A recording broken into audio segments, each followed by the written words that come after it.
That's a great question. So those that don't, let me go ahead and actually bring up your question. So down here it says, this leaves me with a question. Are deeper aspects of these teachings deliberately withheld from the profane and reserved for the initiates? Would I need to enter a fraternity or initiatory order to receive the teachings that would explain these differences? Or is the Kabbalistic system fundamentally different? And the answer is no, they are not fundamentally different. They were built off of the exact same thing, meaning the original was the Ankh system or the Ausarian initiation system, which Moses did actually go and be initiated in. And then the Kabbalic system came afterwards, but because of obviously obvious reasons, it needed to be protected, so to speak, right? Because if you remember in Genesis 1, the very first thing after we disobeyed that was taken away was the tree of life.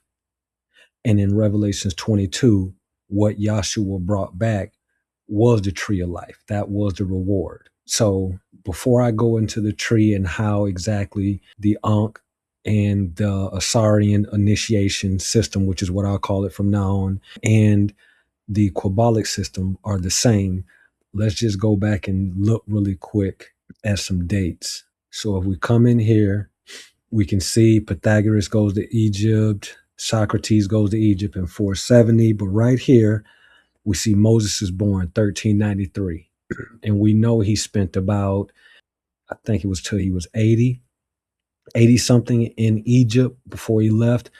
So, and once again, he was initiated at that time. So think about him taking that information, and then because of the situations at that time, it probably needed to be protected from, the profane and from, the people that weren't initiated misusing it.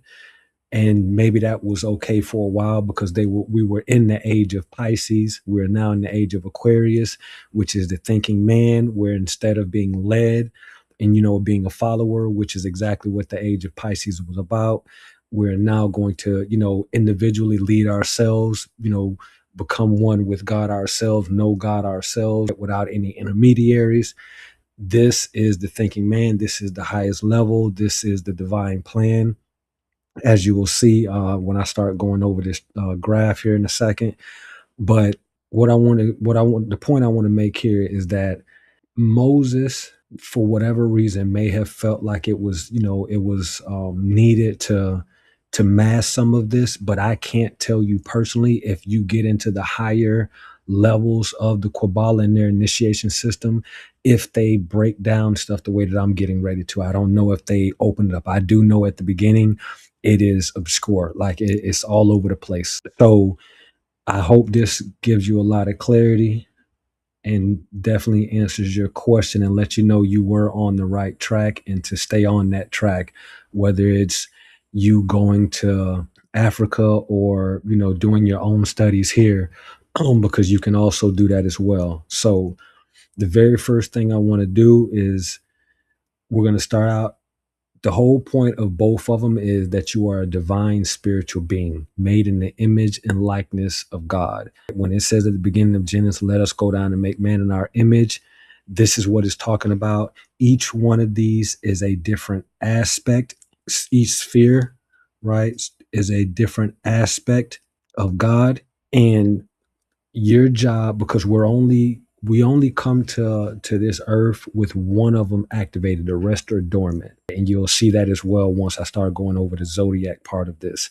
But your job is to awaken all of them, to resurrect, in your life, God in your life. And you can also see this process in the Aquarian gospel of Jesus the Christ, which is by Thomas, the disciple Thomas. Didn't make it into the Bible. When you read that, if you go to chapter 9, you'll see Jesus goes to Egypt, and it'll walk you through the stages of bringing your consciousness from down here in the physical all the way up to the Father. And it tells you the trials. It breaks down in clarity kind of what he went through, which is similar to what you went through. And it's called the 7 seals that he had to go through, which are these 7 right here before you get to combine with God, the divine word. Now, what I'm going to do first is explain that image and that likeness. So likeness, God is in Egypt is Amen, and that is consciousness. You are consciousness, which is unlimited potential. Consciousness is everywhere. It does not have to move. It does not have to go anywhere. It is at all places at all times. And that is because it is devoid of energy and matter. Noon is the unlimited potential of expression, or I mean, unlimited power of expression. This is unlimited power, short. So you have potential and then you have power. The form, the feminine form, is what actually brings that into manifestation or creation. So there's two aspects to you. You are an individual, a dual individual, two aspects. And you will see that here as we start going down and Amen and Noon start to differentiate each other. So this is before the Big Bang. This is when you are in a complete negative state. This is also what's called peace, which is also what Amen is. That is your natural state, peace. Now, when it manifests first, we have Asar, and we have the Divine Father, which is omnipresent. So the first thing is omnipresent. It's everywhere. Second thing is Tahuti, which is the omniscient light. Tahuti is obviously all-knowing. This is Tahuti, Hermes, Thoth, Trismegistus in the Greeks. So all of these are the exact same aspects. And this is where the divine word comes in. Obviously, it's right next to the divine father. So the word of God comes directly to Tahuti. So this is why he was able to write the seven Hermetic principles and say that they're at the bottom of the ocean or the bottom of the river surrounded by serpent. And that's because you have to make your way up here. And we'll talk about that in a second. But that is Tahuti. And you can see that is also Chokmah. This is Kether, which is the crown in the Kabbalah philosophy. And then we have Chokmah here, Binah here, which is Sakur or omnipotent light. So here we have the all powerful. So now we have the three aspects of God, the three attributes of God: omnipresent, omniscient, omnipotent. So present everywhere, all knowing, and all powerful. This is the top of the Trinity. Now, in contrast, just so like I said, I don't want to go too far. I just want to show you that you're on the right path and that these are the same things. Down here, this is where we are at. This is where our consciousness is at currently. So you can see right here, we have the Divine Mother, the form, the womb, and this is Haset or Isis. And as you remember, she has the child, the Madonna child. She has the baby in her hand because that is your consciousness, which is 6, right here in her hand. So this is where your consciousness is limited to right now. So you have a limited focus, limited consciousness. So it's into your individual body, which is right here, Jeb, the divine prince of earth. So everything that is physical is here. You don't get into anything spiritual until you get up here. So what you're seeing here is this is the physical body. This is your spiritual body, your soul of the persona of you. This is where your soul is. So they called it the Ka. And you have your real soul, your higher self, which is the Ba, which is up here with the Father. So now this, you have limited consciousness. Right here, these are concrete words. You're going to make them divine thoughts, but we'll get to that right now. They're concrete words, so they're your words. These are the words of man, which is an opposite to the divine words. You're going to have to replace your words with the words of God. That's the second thing. So you have limited knowledge because this is unlimited. So you have limited knowledge down here. And then here you have limited power. Divine imagination, these are concrete images. These are images that you can visualize, that you can see. This is how you manifest stuff, bringing these two together, your words and your images. So when you look at this and you see now we have limited power, up here we have what? All powerful. So when you look at what we're supposed to be doing, we're supposed to merge these two, which will end up making a Star of David. And when you do, how do you do that? Through the ones right in the middle, right here. So first, divine love / the law. And the law is love, and the word of God is the law. And that is Mahat, obviously, in the Egyptian. It is Chesed in the Kabbalah. And then you have once you obviously find out the law, right? Let's just say you were doing X and God says you're supposed to be doing Y. You have to have the divine courage and the justice to make that change, to rise above your persona, your personality, the vibration that you are down here. That's going to take Herakuti, which is our divine courage and justice. And then you have Haru, right, which is the son of Asar, the son of the father, which is your divine will, your independence. You have the right to choose to follow the lower self, which is your emotions and your lower thinking, or your higher self. In this particular situation, you use, once you learn what you learn and you put it in place, you use your will to implement those and to raise yourself above that. And what that means is you raise yourself from this part of the spirit, which is the fifth, to the eighth part of the spirit, or what they call in the Hebrew the upper part of your spirit from the lower. Now, erase some of this. Now, without going too far into each one of these, what I'm going to do now is just show exactly how, because the story of Asar, if you remember, is he's the divine father.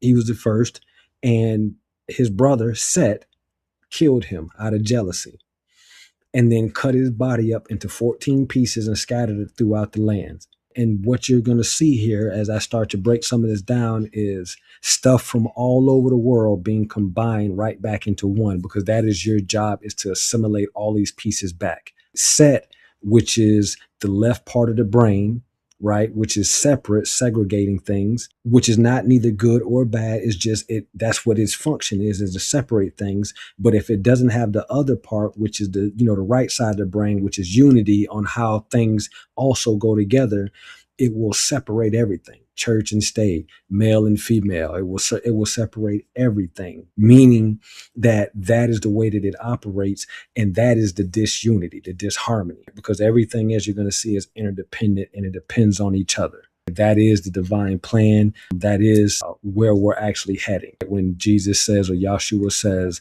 that you would do these things in greater, that's what he's referring to, is once all of us make this same journey that he made all the way up here and we're one with the Father, then we're all going to have the ability to do those things that he did and greater.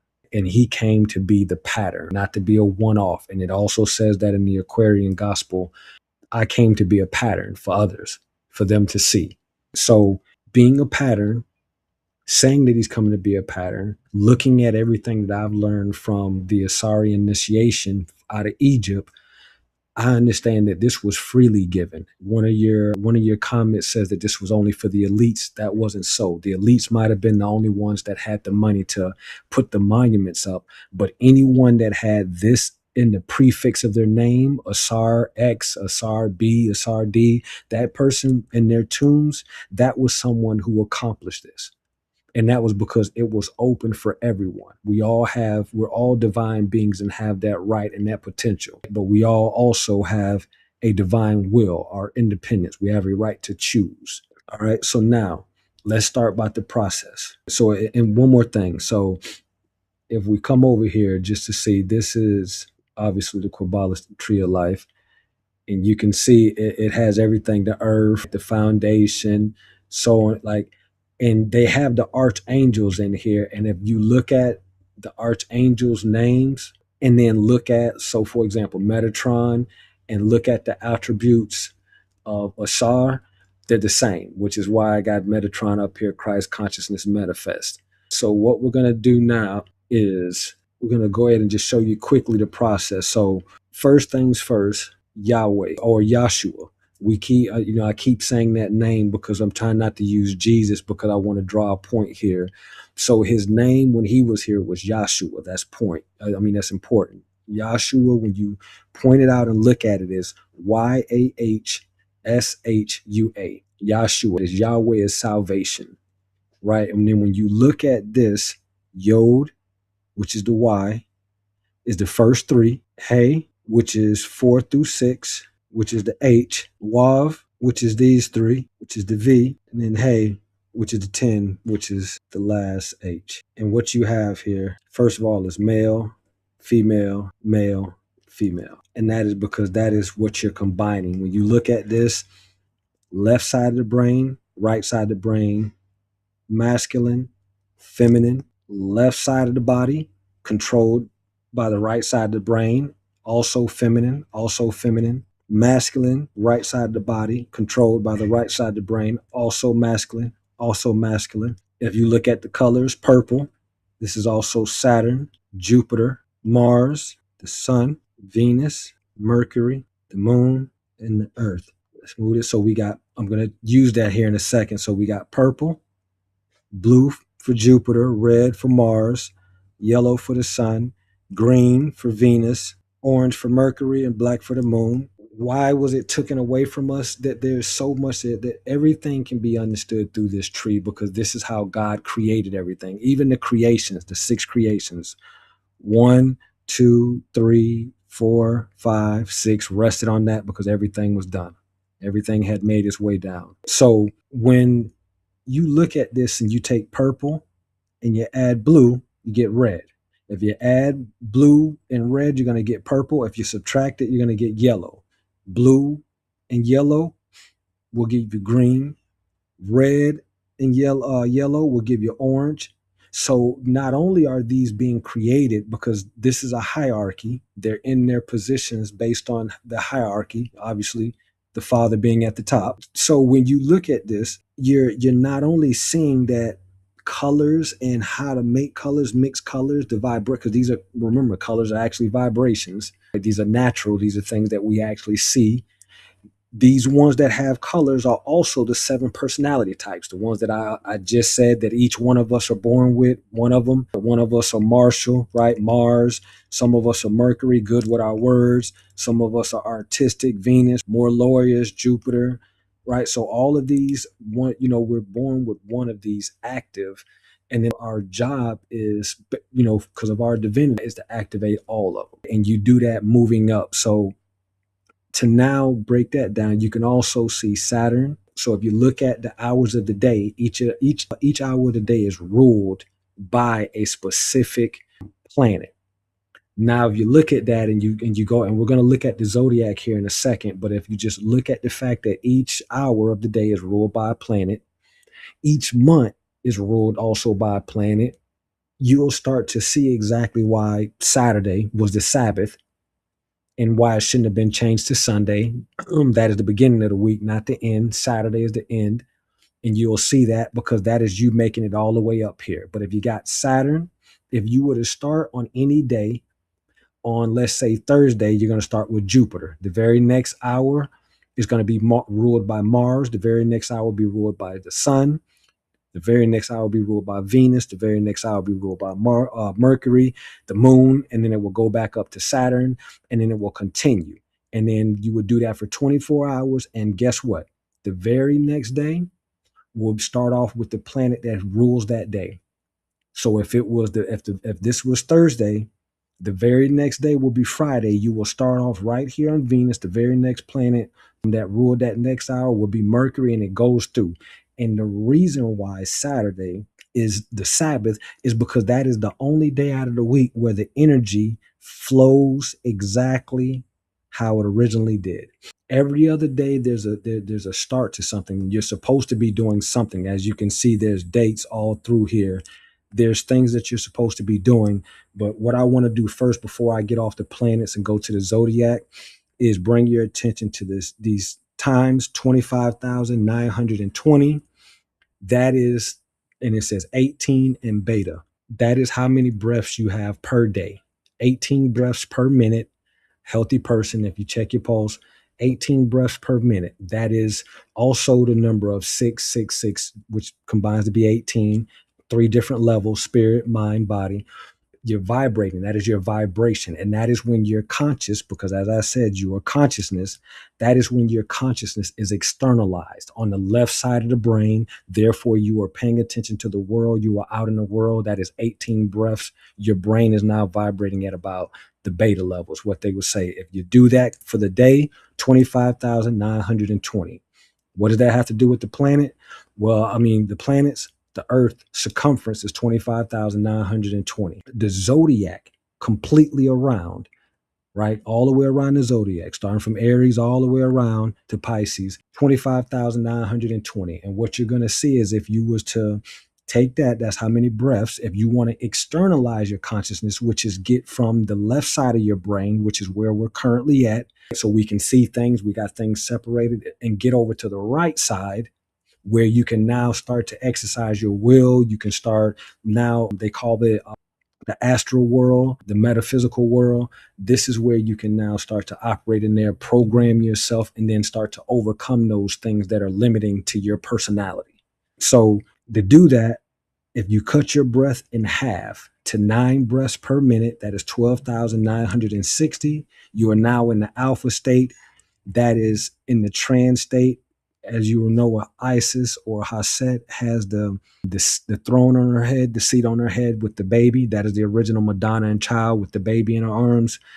When you look at that picture, divine mother, form, womb, this is where you can go and now create and form everything, whether it's a new program, new personality traits, overcoming fears, programming yourself for success, whatever, healing, all of that stuff happens here. Once you do that, if you were then to continue to slow your breath down, you will get to 10,800 breaths in a whole day, which is about 7.5 breaths per minute, which is the alpha, theta, low alpha, theta. This is also the Schumann resonance, which is the resonance of the earth, which is also why there's a lot of stuff that they say that you can do there, not only healing, but also sending out thoughts and so forth at this level, because once again, all thoughts are electromagnetic energy. Those energies can be transported out, sent out on waves. That's another subject, but essentially, when you're breathing at that level, that's 10,800 breaths. That is also what the beads that you see individuals wearing around their necks, there's 108 of them. That is the exact same thing. You do it 100 times, you'll get to your 10,080, and that's supposed to be your training each day. But once you get there, you're active with your divine will. And once you say something, your command is once again able to be programmed into your spirit or into the physical world, so on and so forth. If you can then continue 8640, you'll then see that you're in the theta state. 6480, that's 4.5 breaths. You're in the low theta. If you ever heard of the Navy SEALs or the box breathing, that's going to put you right here in the center, right at 4 breaths per minute. So you're sitting right above these two and right below all power. And that's why they use it, because they're calm, they're able to stick to the plan, stay aware, and that's what the box breathing trains them to do. And then you got 3 breaths here, delta, and 1.5 breaths right here, which is the first breath.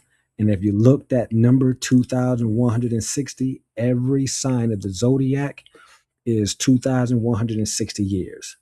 So you'll see we just worked our way right up, all the way up there, and that's also working your way back through the zodiac, which I'm only going to spend a little time on it, but that's essentially what we're looking at here. We have the zodiac on each side. So we're starting Aries, Taurus, Gemini, Cancer, Leo, Virgo, Libra, Scorpio, Sagittarius, Capricorn, Aries, and then Pisces.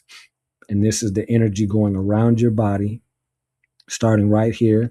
And we can see there's a number 5 here, and that's because the 5th sphere, which is this one right here, rules Aries, which also rules Mars, as we were saying. So I know Mars rules Aries. I also know Mars rules Scorpio, because I can see the 5 on this side as well. Taurus, I can see is ruled by Venus. Libra is also ruled by Venus. I can see Gemini is ruled by Mercury. Venus is ruled by Mercury based on the 8.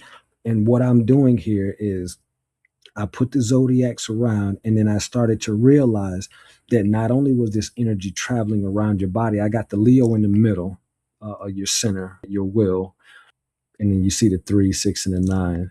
And what we're doing here is, if you look at this, this is Aries, who rules these two side by side. So you got the masculine on one side. That's why one's dark and one's light, masculine and feminine. And then if you come down here, this is the first level of the chakras, which is red. So these two. We skip this because they're feminine, and we know the first 3 chakras are masculine. So we're going to come here. Gemini and Virgo combine to make the second chakra, which vibrates at 417 hertz. Leo, which is the third, because we're going to skip Cancer, because that's a feminine. We can see the 9 there. So that's Haset or Isis, the 6. So we also have that right there, the 3. And then I can just keep going. The heart center right here, which is next, because these are feminine, because now these 3 up here are feminine. So we have Venus ruling that.